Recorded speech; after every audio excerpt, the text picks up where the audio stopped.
Hello, welcome to News Now on TV360. I am Fidelia Aguncha. We begin the news with a boat mishap in Kebbi State, which has claimed 6 lives and left 12 others missing.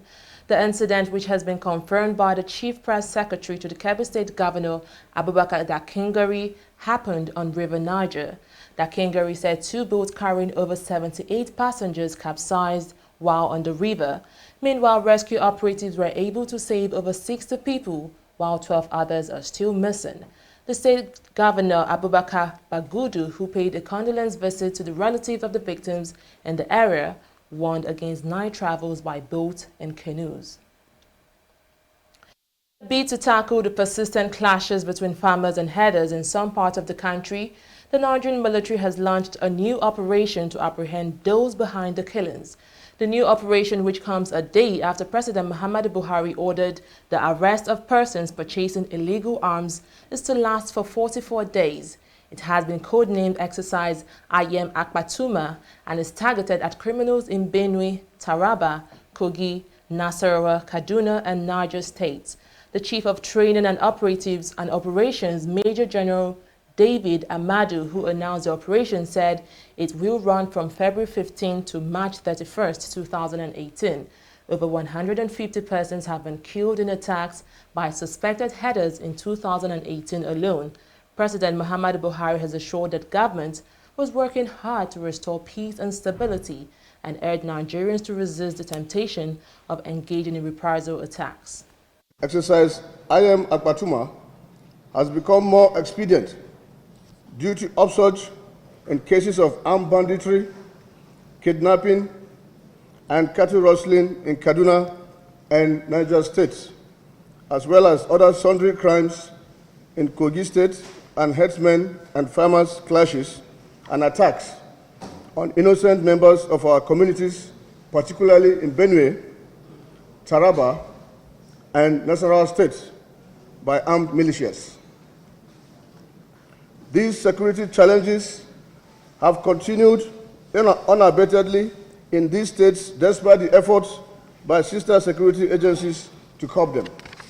This exercise will be conducted in conjunction with other security agencies such as Department of State Services, the Nigerian Police, Immigration Services, Nigerian Security and Civil Defense, and others. It will also afford the troops an opportunity to effectively checkmate the dreadful activities of the marauding criminal militias perpetrating criminal acts in these states and its environs. A security analyst has shed new light on the reason behind the persistent killings in Benue State, north-central Nigeria.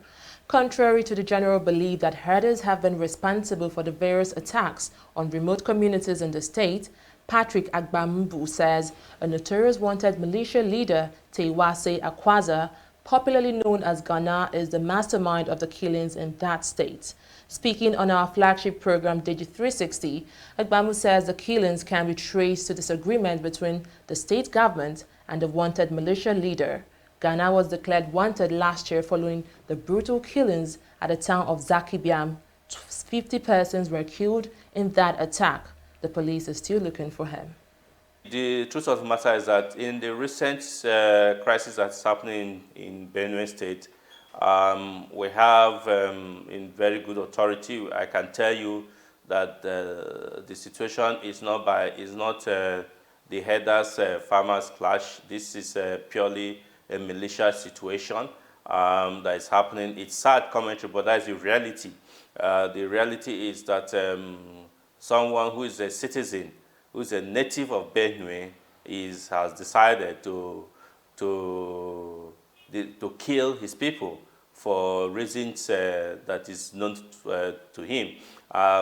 You remember that the law enforcement agencies, particularly the police, declared Ghana wanted. Ghana has made a vow that he's going to make the state ungovernable for the governor, and indeed, he's trying to carry out that. I can tell you authoritatively that more than 70% of the killings or the actions that is happening recently in Benue State are being carried out by Ghana and those who are related to him one way or the other. If you go back, you find that Ghana was a wanted man before the advent of this present government. And this government declared, some have said that he supported, he helped this government to come to power. And this government in Benue declared amnesty and asked those who want to accept amnesty should come up. Ghana came with his team and handed over some weapons, and that he has embraced amnesty. And in reaction to that, the state government made him chairman of a revenue agency in 3 local governments. And so there was money. But unfortunately, he did not carry along some of his foot soldiers who were in the struggle, or so to say, with him earlier. And these boys started creating problems. It's also on record that when the problem started in Benue, that the then chief security officer to the governor tried to caution Ghana by telling him, look, some of your boys are creating problems, and they are complaining that you are not taking care of them. What should be done? But Ghana just waved it aside, and these boys continued. Government, in reaction, removed Ghana from being the chairman of the revenue generating organ, and that was the beginning of mayhem in Benue State. One of his first actions was the total destruction that took place at Zakimbiam, where the markets and the communities were sacked, where people were killed, and as a way of attack, fighting the government. And we know that he had decided that until his rights, so to say, which is getting back as the chairman of that revenue body, until that is restored, he will not allow the state to witness peace. Still on the farmers' headers crisis, lawmakers in Nigeria's House of Representatives are demanding the dismissal of the police public relations officer, Jimoh Moshood. The reps' demand relate to the continuous verbal jibes between the Inspector General of Police, Ibrahim Idris, and the Benue State Governor, Samuel Ortom. Moshood had been quoted on a television program describing Ortom as a drowning man. The back-and-forth brawl was prompted by the IG's criticism of the anti-grazing law. Idris has said the law worsened the violence between farmers and herdsmen, but Ortom had asked him to resign if he was overwhelmed. The lawmakers are also demanding that Inspector General, that is Idris, apologize to the Benue State Governor. The Senate have also been looking at the issue of the farmers' headers crisis in Benue State. The lawmakers have rejected a report by the Committee on Police on the reason why the Inspector General of Police, Ibrahim Idris, have not arrested the perpetrators of the crime. The Senate committee had invited the police IG to testify before it. However, senators during plenary on Wednesday described the report as one-sided and insisted that the Benue State Governor must be allowed to present his side of the story. Meanwhile, the House of Representatives has also set up an ad hoc committee to investigate the killings in Benue and other states of the country and report back in 4 weeks. Still on the insecurity situation, Lagos State Governor Akinwumi Ambode has pledged that his administration will continue to support the Nigerian military in its effort to rid the nation of its insecurity challenges. Ambode, who was speaking when he hosted the new general officer commanding 81 Division of the Nigerian Army, Major General Enebong Okon-Udo, assured that he will continue to support military operations designed to combat kidnapping, smuggling, and robbery, illegal oil bunkering, and other security challenges in the country. He described security as a major pillar of economic growth, adding that he remained committed to sustain the successes recorded so far. Kasim Afegwa, a media aide to a former Nigerian leader, has turned himself in to police officials in Abuja, Nigeria's capital city. Afegwa, who was in company of his lawyer Kayode Ajulo, was received by police public relations officer Jimoh Moshood. This comes 2 days after the police issued a warrant for his arrest. The police had declared the spokesman of the former military leader wanted over a contradictory statement he issued on behalf of his principal on Sunday. Although Babangidas later confirmed the accuracy of Afegwa's statement, The police on Monday declared him wanted. Addressing reporters at the police station, Afegwa said his appearance at the station is part of efforts to prove his innocence and show he is not running from the law. Talking about defamation of character. You say, whose character have you deformed or have you defamed? You know, so I'm very much in touch with him. I'm not doing anything out of the blues.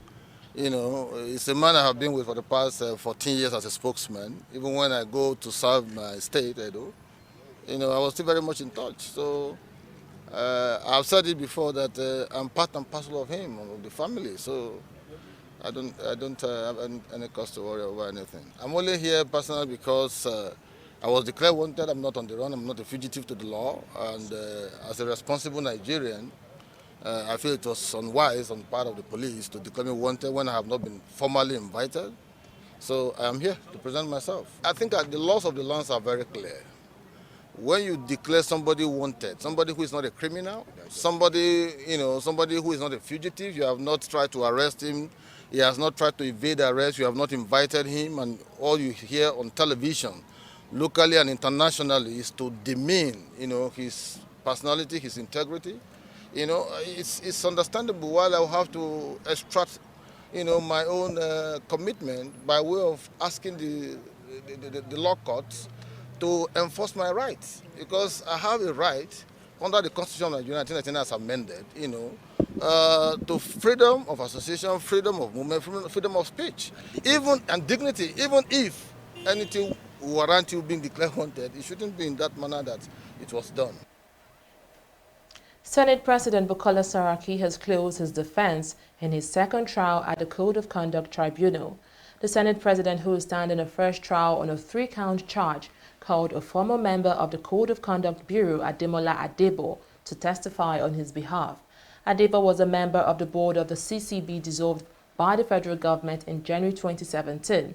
After the Senate President's witness statement, the chairman of the Code of Conduct Tribunal, Danladi Umar, fixed February 27 for the adoption of addresses in the trial.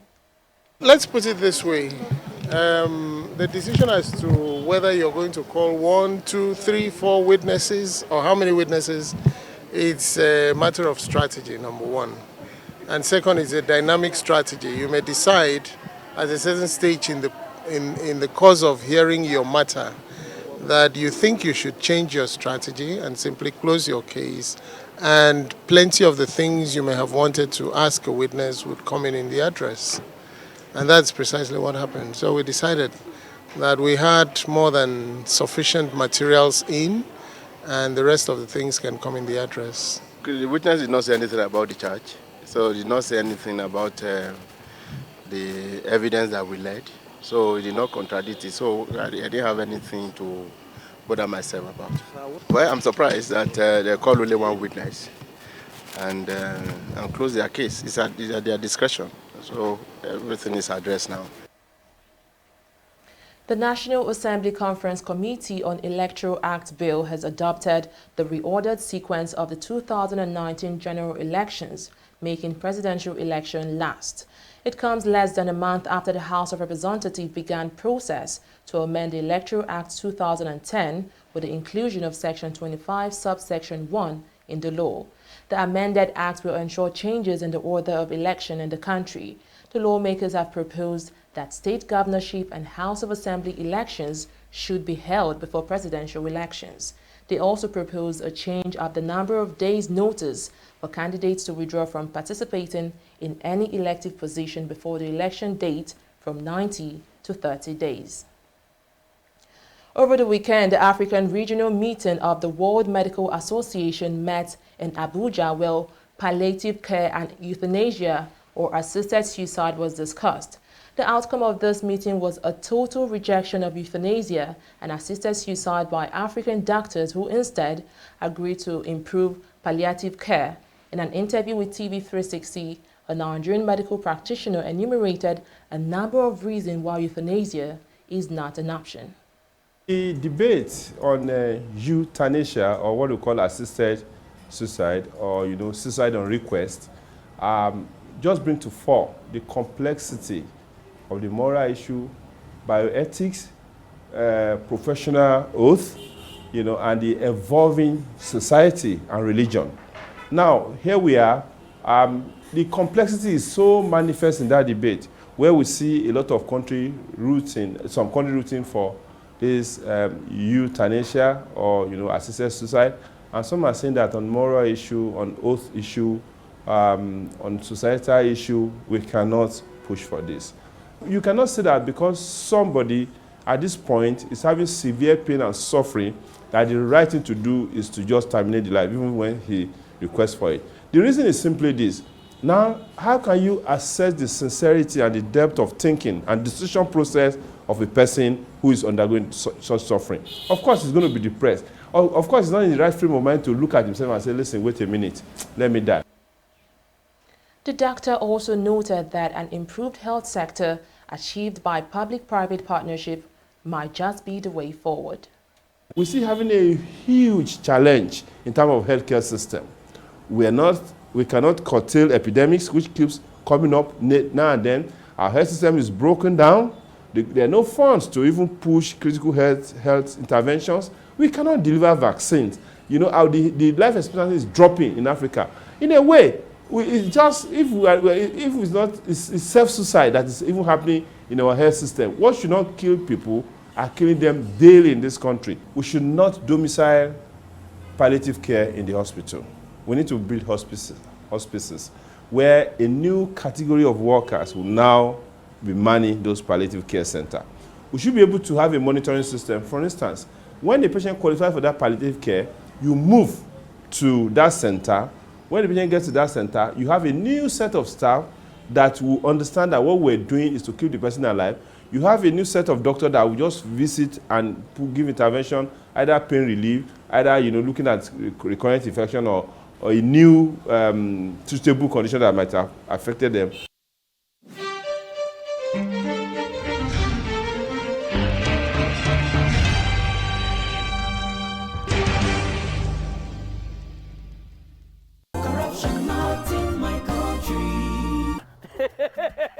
Madam, madam, welcome.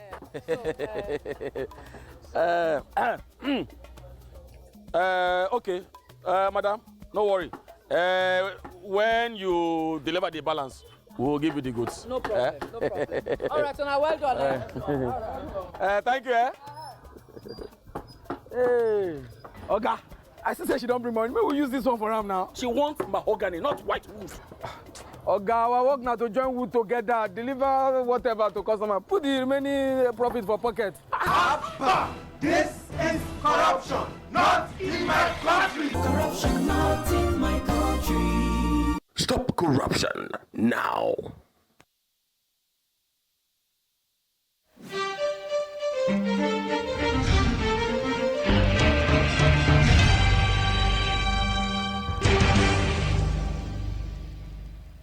Welcome back. The Nigeria Bankers Committee has ordered all commercial banks in the country to desist from charging customers commission on retail foreign exchange transactions. The commission reached the resolve on Tuesday at an executive meeting.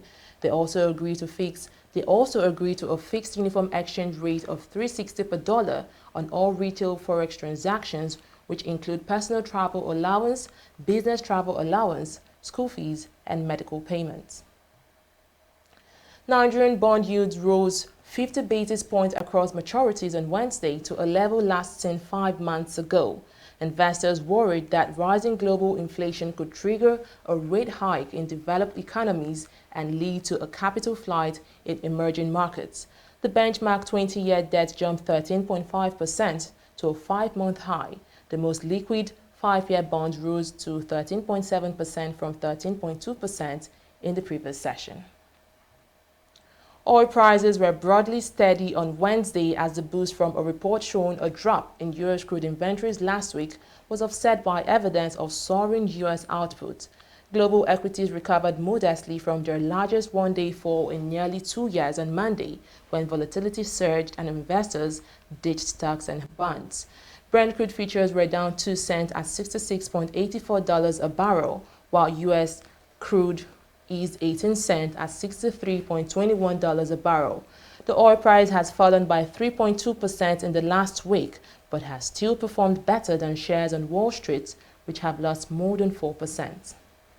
African National Congress leader Cyril Ramaphosa said on Wednesday he is holding direct talks with Jacob Zuma over a transition of power, in the strongest indication to date that the South African president will step down after years of scandal. Zuma, in power since 2009 and beset by corruption allegations, has been in a weakened position since Deputy President Ramaphosa replaced him as ANC leader in December. Ramaphosa has talked of a transition of power since he took over as leader of the ANC. In a statement, Ramaphosa said he and Zuma began the talks on Tuesday night and hope to conclude their discussion and report back to the country in coming days, the first official confirmation of the talks between the two leaders. A Kenyan lawyer charged with treason over the symbolic presidential inauguration of opposition leader Raila Odinga has been deported. Miguna is now accusing the government of breaking the law as it sought to quash the opposition. However, the government is arguing it was legal to deport him because he had lost his citizenship over a non-defunct law. Miguna was arrested on Friday. He was granted bail of 50,000 Kenyan shillings, that is $500, but had remained in police custody with his whereabouts unknown until he appeared in court in Kajiado County, neighboring Nairobi, on Tuesday to hear the charges. On to sports now. Nigeria's female basketball team have discovered their group opponent at the 2018 FIBA World Cup. The Tigers will face Turkey, Argentina and Australia in Group B of the World Cup to be held in Spain. France, Canada, Greece and Korea are in Group A, while host Spain are in Group C, alongside with Belgium, Puerto Rico and Japan. Nigeria qualified as African champions after clinching their third title in Mali last year. The Professional Footballers Association has offered to step in as Riyad Mahrez remains absent from Leicester training.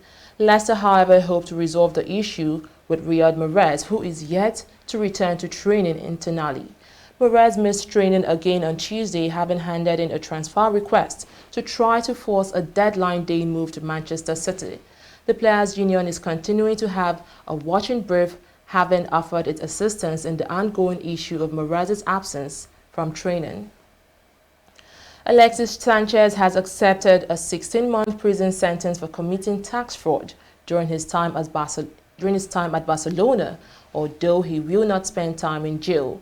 The Manchester United forward was accused of defrauding the Treasury of £1 million between 2012 and 2013, relating to income from his image rights. Sanchez has, however, reached an agreement with the prosecutor to pay the money he owes with interest.